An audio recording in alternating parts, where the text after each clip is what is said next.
ഇന്നത്തെ ഏറ്റവും പുതിയ വീഡിയോയിലേക്ക് ഇവർക്കും സ്വാഗതം. മമ്മൂട്ടിയെ പ്രധാന റോളിലെത്തിച്ച് വൈശാഖ് സംവിധാനം ചെയ്ത വൻ താരനിരയുടെ വമ്പൻ പ്രൊമോഷനോടെ ഈ ആഴ്ച മെയ് 23 തിയേറ്ററുകളിലേക്ക് എത്തുകയാണല്ലോ ടർബോ.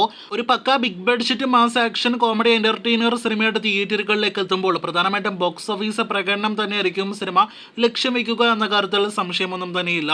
ഇത്തവണ ഒരുപാട് ലക്ഷ്യങ്ങൾ സിനിമയെ സംബന്ധിച്ച് ബോക്സ് ഓഫീസിലുണ്ട് എന്ന കാര്യത്തിലും സംശയം വേണ്ട. ആദ്യമേ ആ ഒരു ഭീഷ്മപർവം എന്ന മമ്മൂട്ടിയുടെ കരിയർ ബെസ്റ്റ് കളക്ഷൻ മറികടക്കുക, ശേഷം തന്റെ 50 വർഷ കരിയറിലെ ആദ്യത്തെ 100 കോടി കളക്ഷൻ നേടിയെടുക്കുന്ന സിനിമയുടെ ടർബോയെ മാറ്റുക, അതിനുശേഷം 100 കോടിയും 200 കോടിയും കടന്ന സിനിമകളെല്ലാം തന്നെ മറികടക്കുക എന്നതൊക്കെയാണ് സിനിമയുടെ മുന്നോട്ടുള്ള ബോക്സ് ഓഫീസ് ലക്ഷ്യങ്ങളെങ്കിൽ പോലും ഇവയിൽ ഏറ്റവും പ്രധാനപ്പെട്ട ലക്ഷ്യം മുരുകനെ തീർക്കുക എന്നത് തന്നെയാണ്.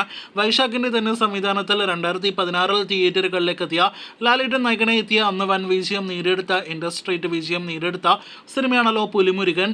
പുലിമുരുകന്റെ ഫൈനൽ കളക്ഷൻ മറികടക്കുക എന്നത് ഏതൊരു മമ്മൂട്ടി സിനിമകളും അത് പ്രത്യേകിച്ച് മാസ് ആക്ഷൻ സിനിമകളെല്ലാം തന്നെ റിലീസ് ചെയ്യുമ്പോഴുള്ള മമ്മൂട്ടി ആരാധകരുടെ ലക്ഷ്യമാണ്. കഴിഞ്ഞ ഒരുപാട് വർഷങ്ങളായിട്ട് 8 വർഷത്തോളമായിട്ട് ആരാധകർ അതിനായിട്ട് കാത്തിരിക്കുന്നു. ഇനിയും അതിന് മമ്മൂട്ടിക്ക് സാധിച്ചിട്ടില്ല. ഇത്തവണയെങ്കിലും മുരുകനെ തീർക്കാനായിട്ട് കഴിയും. അതും വൈശാഖ് തന്നെ സംവിധാനം ചെയ്ത ടർബോയിലൂടെ അതിന് കഴിയുമെന്നാണ് മമ്മൂട്ടി ആരാധകരുടെ പ്രതീക്ഷ. എന്തായാലും ഇത്തവണയെങ്കിലും ടർബോ എന്ന സിനിമ പുലിമുരുകന്റെ ഫൈനൽ കളക്ഷനായ 144 കോടി മറികടക്കുമോ എന്നാണ് നാം ഉറ്റുനോക്കുന്നത്.